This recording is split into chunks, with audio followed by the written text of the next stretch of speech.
Welcome you all. Myself Dr. Sanjay Agarwal, Associate Professor in Electrical Engineering, School of Engineering and Technology.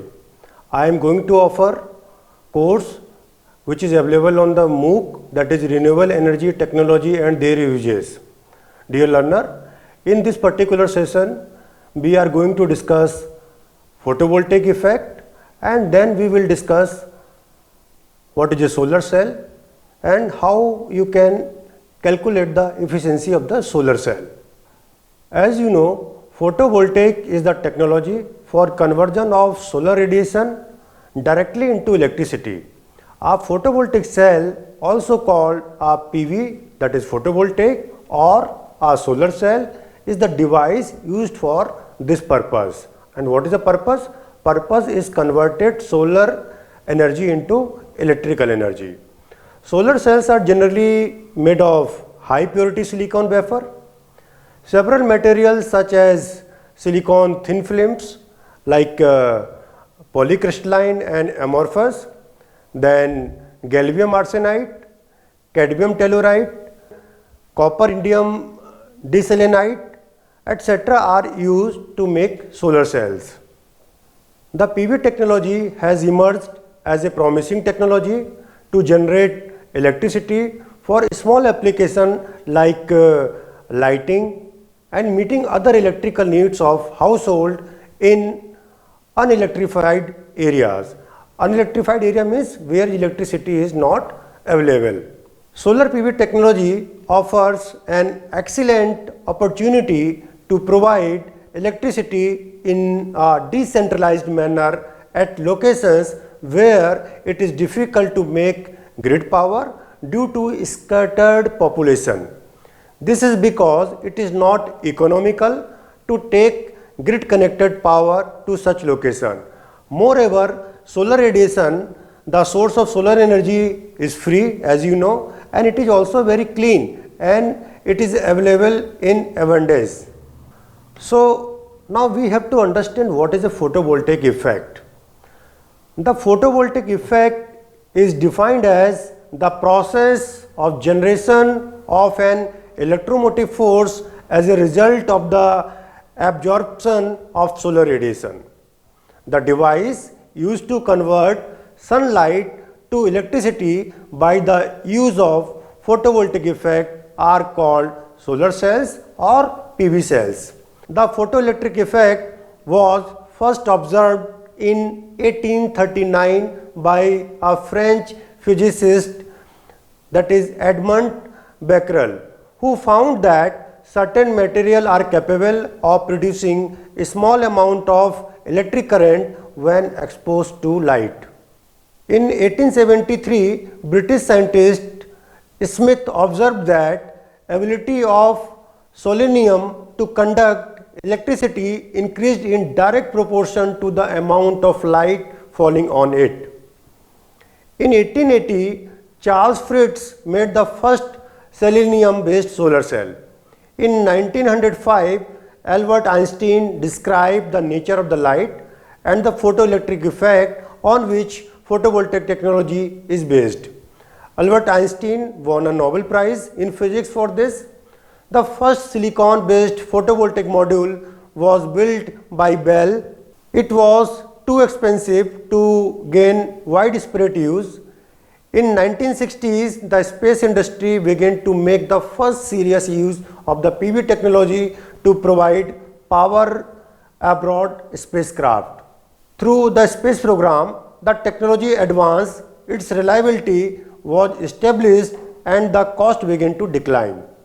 During the energy crisis in the 1970s, the PV technology gained recognition as reliable and potential source of power for domestic and industrial applications. A typical solar cell has two layers of semiconductor material, generally silicon crystals. Since crystallized silicon is not a good conductor of electricity, so some impurities are added intentionally, and this process in which impurity is added is called doping. The bottom layer of PV cell is doped with boron, creating a positive charge. The top layer is doped with phosphorus, creating a negative charge. The surface between p-type and n-type semiconductor is called p-n junction. Sometimes it is also called a junction diode.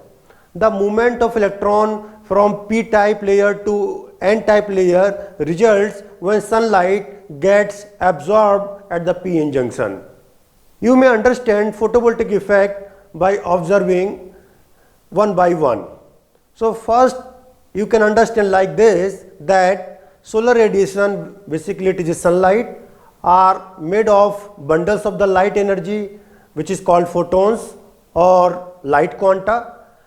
Photons behave like particles having zero mass and travel with the speed of light. You know what is the speed of light? The speed of light is 3 into 10 to the power 8 meter per second. Each photon is associated with a particular wavelength of solar spectrum and has energy defined by that wavelength. Photons associated with different wavelength have different energies, and you know that solar cell is made of semiconductor material. When the photons strikes on a solar cell, it may be either reflected, absorbed or passed through. Photons which get absorbed transfer their energy to the electrons in the semiconductor, enabling them to generate electricity. When enough photons are absorbed by a solar cell, electrons get detached from the material's atom and move to the surface. The energy of photon is transferred to an electron in an atom of the semiconductor device. With its newfound energy, the electron is able to escape from its normal position associated with a single atom in the semiconductor and is free to move and create to a current in an electrical circuit. When electron, that is negative charge, are able to leave their position, holes are created. Basically holes are positive charge. Now when large number of electrons travel towards the front surface of the cell, an imbalance of the charge between the cell's front and back surface create voltage potential similar to the negative and positive terminals of battery. Then electricity flows when two surfaces are connected through an electrical load. This electrical load may be any DC fan, any DC bulb. So these are the basically electrical load. So whenever the current has to be flown, that means you have to make a circuit. So two terminals of positive and negative are connected to the electrical load. Now you have to keep in your mind, if you are going to discuss about the photovoltaic cell, that photovoltaic cells are made of at least two layers of semiconductor material. One layer has positive charge while the other is negative charge. When light falls on the cell, some of the photons are absorbed by the semiconductor atom, freeing electrons to flow through an external circuit and back into positive layer. This flow of electrons produce electric current. Each absorbed photons can free only one electron, creating electron-hole pair. Now we will discuss what are the conditions for occurrence of photovoltaic effect. The basic condition for the photovoltaic effect to occur are: first condition is absorption of photons creating electron-hole pair in a semiconductor. Second condition is separation of the electrons and holes so that their recombination is inhibited. So third condition is collection of the electrons and holes separately by each of two current collecting electrodes so that current can be induced to flow in a circuit external to the semiconductor itself. There are many ways to achieve this condition. One common approach for separating the electrons from the holes is to use a single crystal semiconductor p-n junction as discussed. Here in this diagram you can see that photovoltaic cell is of two layer, as I already told you, that N-type semiconductor and P-type semiconductor. Then solar radiation is incident on the N-type semiconductor, and due to photovoltaic effect, current is starting to flow, and here you can see that one DC bulb is connected as a load. Now we will discuss solar cell and efficiency. There are three basic type of solar cells made from silicon, and these are single crystal solar cell, polycrystalline solar cell, amorphous solar cell. Here now we will discuss these single crystal solar cell, polycrystalline solar cell and amorphous solar cell one by one. So first is single crystal silicon solar cell. Single crystal cells are sliced into round or hexagonal wafers from its long cylinder. The process is highly energy intensive and also result in material waste, but gives the highest efficiency cell of order of 25%.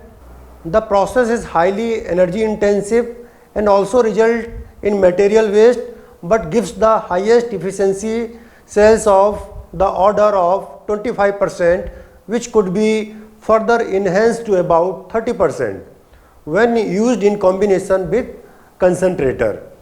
Now we will discuss polycrystalline silicon solar cell in brief.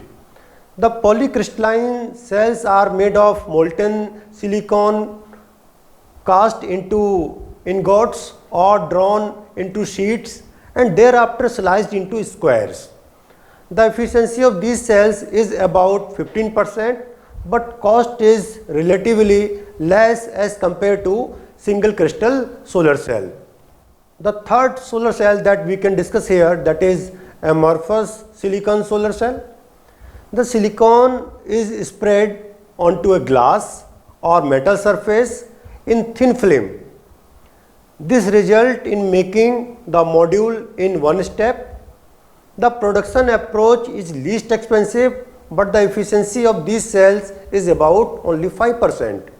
Now here we will understand the conversion efficiency and how the power output of any solar cell can be calculated. In order to understand the concept of the efficiency of solar cell, you need to know a little bit of physics of semiconductor.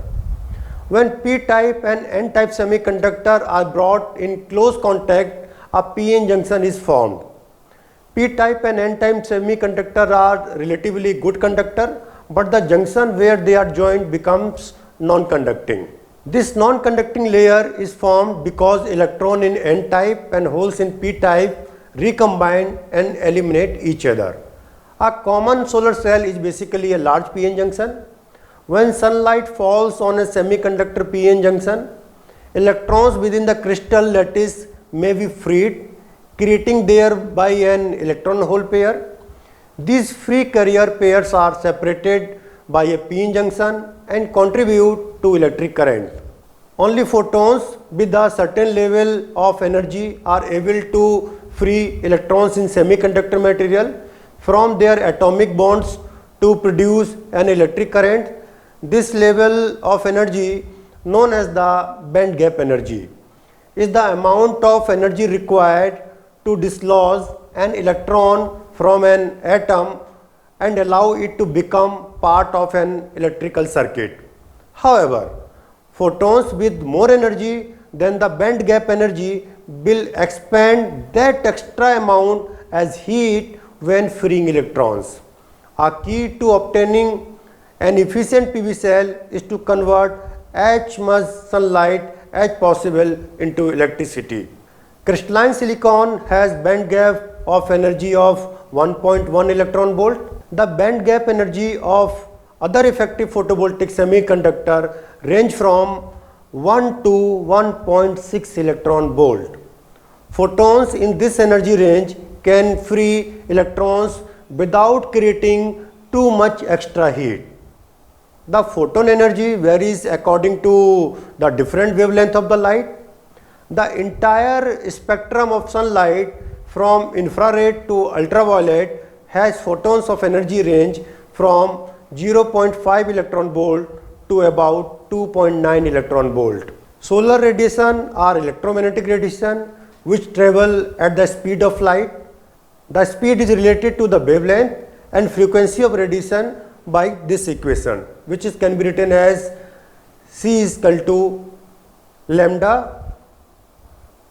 V, where C is equal to what? C is speed of light, as I already told you that speed of light is 3 into 10 to the power 8 meter per second, and lambda is a wavelength and nu is frequency.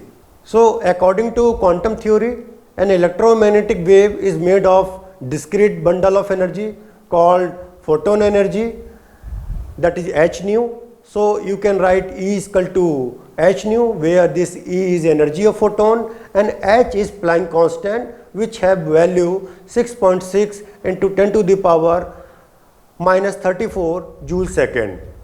It is interesting to see that while all photons travel at the speed of light, but there exists a distribution of energy among them. So on the basis of this particular formula, we will discuss one example. So here you have to determine the range of wavelength of solar radiation capable of generating electron hole pair in silicon, and energy gap of silicon is given as 1.12 electron volt. So just you have to note down that energy gap is given as 1.12 electron volt. So just you use the equation. So you can write lambda is equal to hc upon E, and as you know the value of h is equal to what? That is 6.6 into 10 to the power minus 34 joule per second, and you know this also that speed of light, which is equal to 3 into 10 to the power 8 meter per second. So now just you have to put the value in formula lambda is equal to hc upon E. So E is equal to what? That is a 1.12 electron volt. So it can be written as 1.12 into 1.602 into 10 to the power minus 19. So it comes in joule. So now just you have to put all this value, and after the solving you will get the value of lambda is equal to 1.11 into 10 to the power minus 6 meter, which can be written as 1.11 micrometer.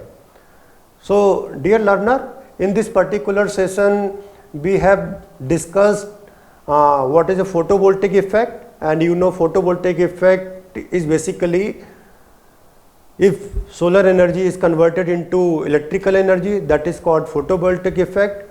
And in this particular session we have discussed how photovoltaic effect occurs. Then we have also discussed the efficiency, and on the basis of the given formula we have also calculated one example on this particular topic. I hope you must have understood the concept of the photovoltaic effect and efficiency of the solar cell. In the next section we will discuss how you can calculate the efficiency, then we will discuss how the power can be calculated, what are the different parameters on which electrical efficiency depends. Thank you very much.